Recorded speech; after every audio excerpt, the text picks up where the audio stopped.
So the topic today is we're going to be talking about the upcoming election. Actually, it's the current election because early voting has already started. But we're going to be talking specifically about ranked choice voting, which is the new way that they're letting you vote this time around, which means that you get to choose your first choice, your second choice, all the way up to your fifth choice candidate. So we're going to talk about how to do that and the way to fill out the ballot to make sure that your choices get counted. It's a really important election too, and we'll talk a little bit about who we're voting for, but I'm sure that you have seen commercials, flyers, you've gotten stuff in the mail. We're going to be looking at a website that is put together by the New York Finance Board that basically has all the information that you would ever need about this particular election all in one place. So it will tell you what is the DA's job, what is the mayor's job. It'll give you a list of the candidates so you can find out more. We have an upcoming election, but it's actually really already started because early voting has already started. So the website we're going to be really looking at a lot today is voting.nyc. There's a lot of information. Any question that you might have on here, you'll find it. You'll find your answers for this election. Okay, and other elections in the future, but this one particularly, we're going to be talking about this issue of ranked choice voting, which is a new process for voting, a new way to vote if you want to take advantage of it. So let's just start by talking about what some of the key dates are. So you see right here on the side, the early voting actually started this past Saturday. So Saturday, June 12th. It's going to go through Sunday, June 20th. So this coming Sunday. And then the primary day, so where you would go to your regular primary day polling site, is Tuesday, June 22nd. Okay. So you can choose to do early voting, or you can choose to vote the day of the election. I've really liked doing early voting recently. I find that it feels really good to just sort of do it and get it done, I think. But do remember, and we'll talk about this a little bit too, that your polling place for early voting might be a little different than your polling place for voting on the day of the election. So we'll look at that as well. So where we're going to go is ways to vote. So we are in this menu that says how to vote. We're going to go to ways to vote. All right. And so we have early voting here, vote by mail, and election day. So those are your three ways. So if you are not comfortable going to your polling place, if you're not able to get to your polling place during this time, vote by mail is a really good option, and it's safe. It's totally as safe as if you were voting in person. So don't worry about that. Okay, so vote by mail. If you scroll down to this, you can click on here to say learn about voting by mail. And go down to this step that says request a ballot. Okay, so you have to request an absentee ballot, but you can do that online. So that's the quickest way to do it. You can go ahead and go to request absentee ballot online. So you should be good to go. You need to mail that in by I believe it's the 22nd, the day of the election. Yeah, you need to return your absentee ballot by the 22nd. Okay, so go here, go to request absentee ballot. It's going to take you to the Board of Elections where you can request your ballot. So this election is a primary election.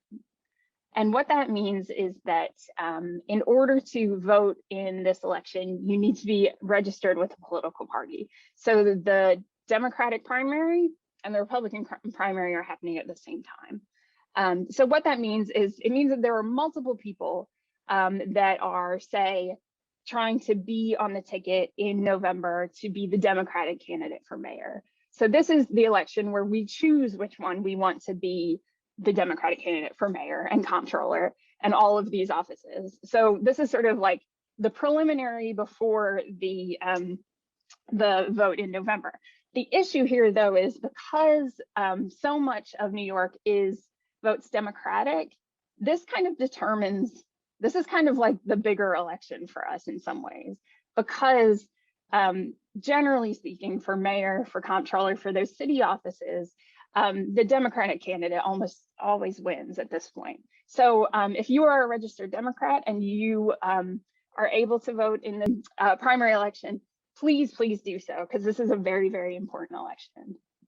Okay, so first let's talk about what we're voting for. So this is a local election.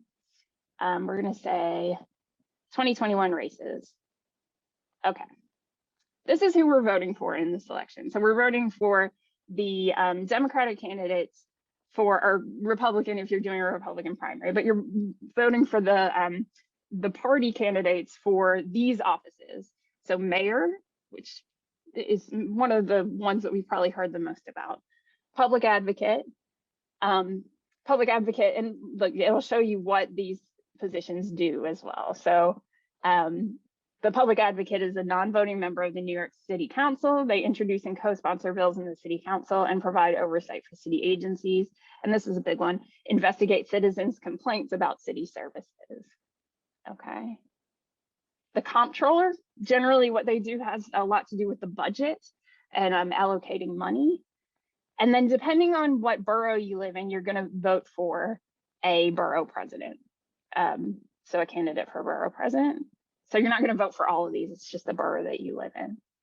And then everyone is going to vote for a city council candidate as well. So there are 51 city council districts. That is your sort of super local representative on the city level. So if you're in Smart's district, we're in City Council District 8. So depending on where you live, these are going to be, that's going to be who you vote for. Okay, this is our representative now, Diana. Okay. So these are, like I said, it's like this is a local election, but these are a lot. It's big offices. It's things that really are going to affect your day-to-day life, from mayor on down to city council.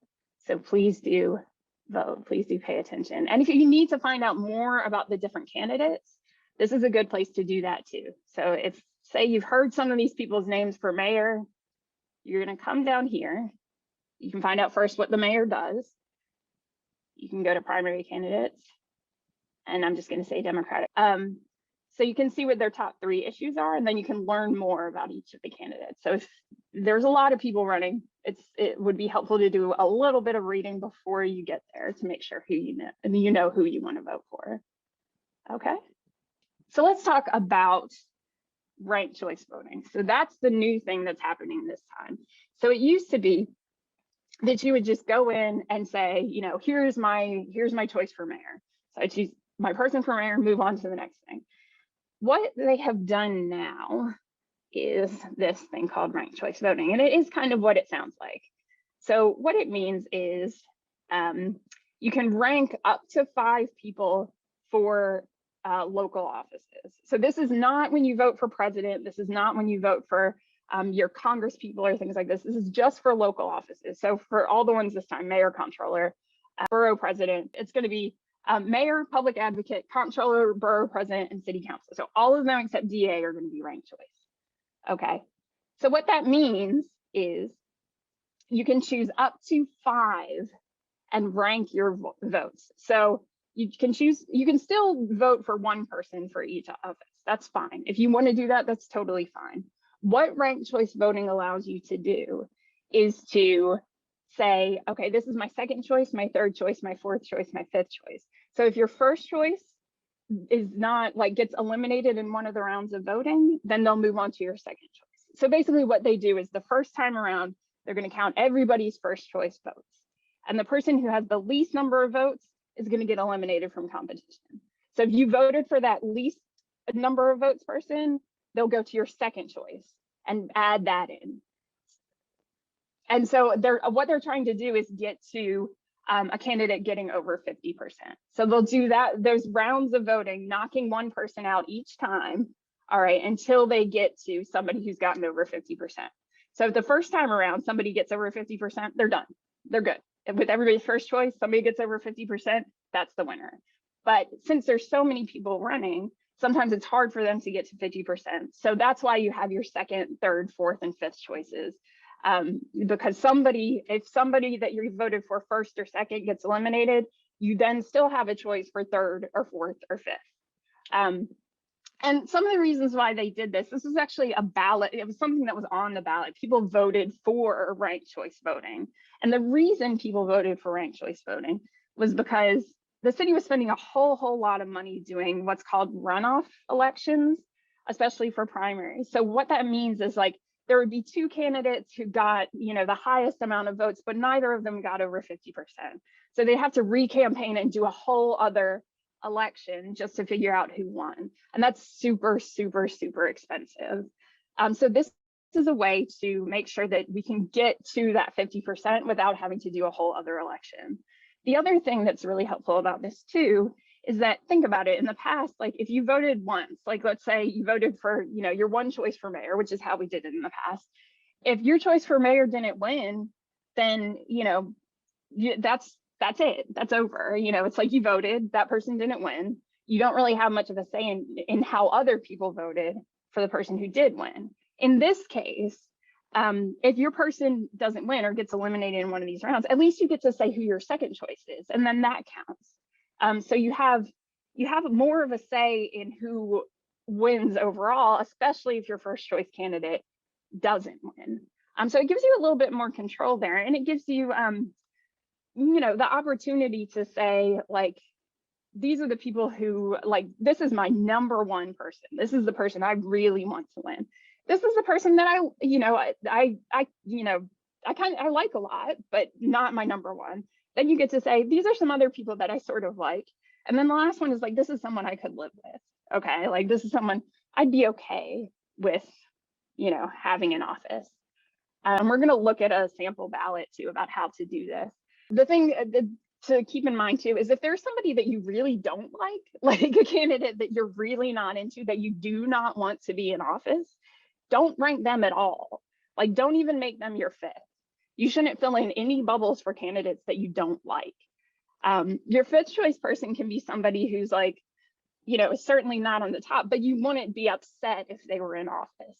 If there's somebody that you would just be like, oh, I don't want that person in office, don't rank them at all. You don't have to do ranked choice voting if you don't want, like, you don't have to do 5 of them. You can do 3, you can do 2. So we'll practice that really quick so I can show you how to do this. So I'm going to show you the FAQs on the side here. All right, can I still vote for just one candidate? Yes, you can. If you just want to vote like you've traditionally voted, that's fine. Just know that you're not going to have like a say in the second or third round if they get there. And that's fine. That's up to you. You don't have to rank a total of 5. You could do 2, you could do 3, you could do 4 or 5, 1. It's up to you. You cannot rank a candidate more than once. So if you really like a candidate, like let's say, there's somebody running for office and you really love them, you can't rank them for all 5. If you do that, they're only going to count it once anyway.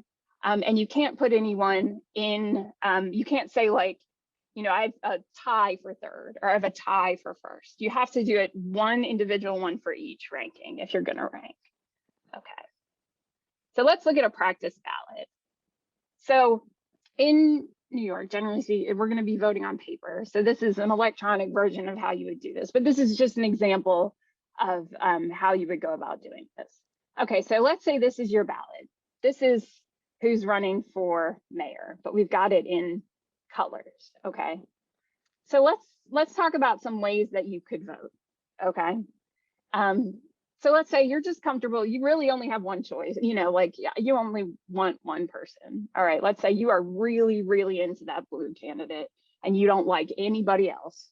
All right, what you're going to do is fill in blue. So you see blue here in the first choice column.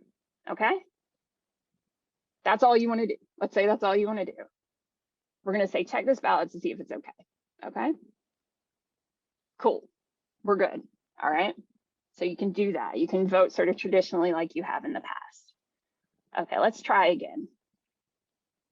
Okay, let's say we like, all right, so we like the blue candidate, and like we're really into the blue candidate. We love the blue candidate. All right, we really do like the green candidate.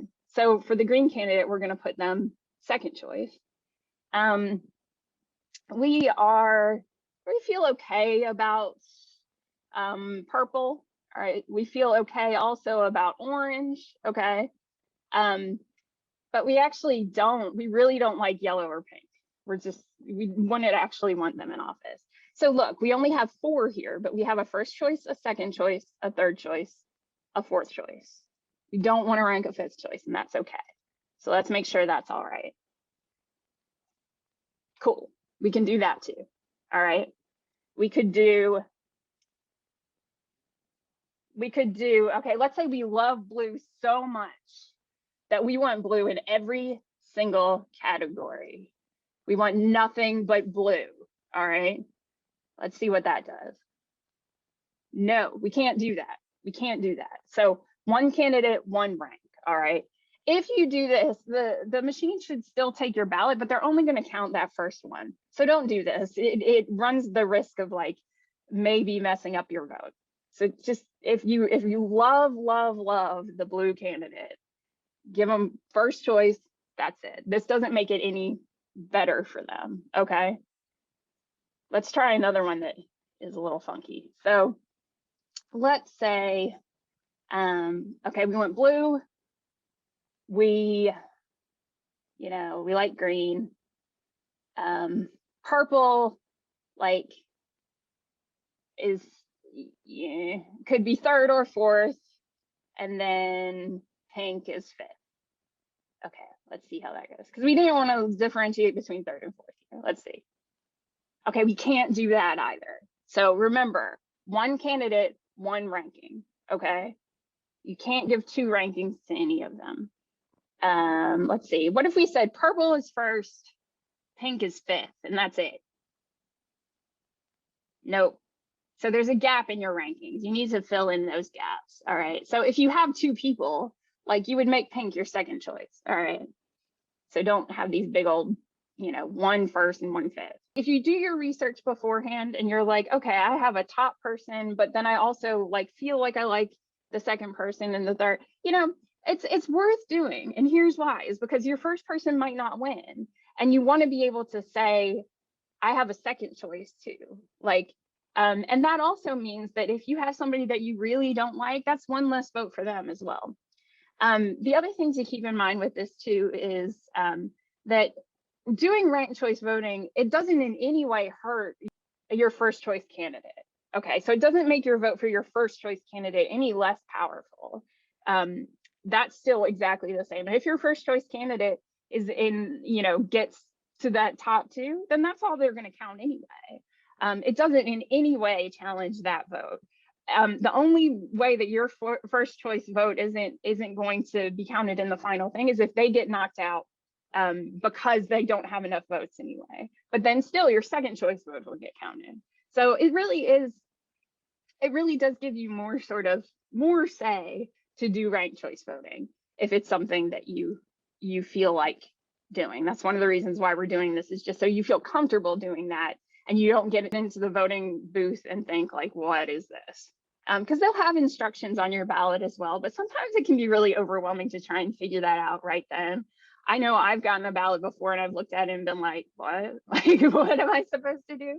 So it always is good to do a little bit of research beforehand, both on the candidates and issues, but also on like, what is my ballot going to look like?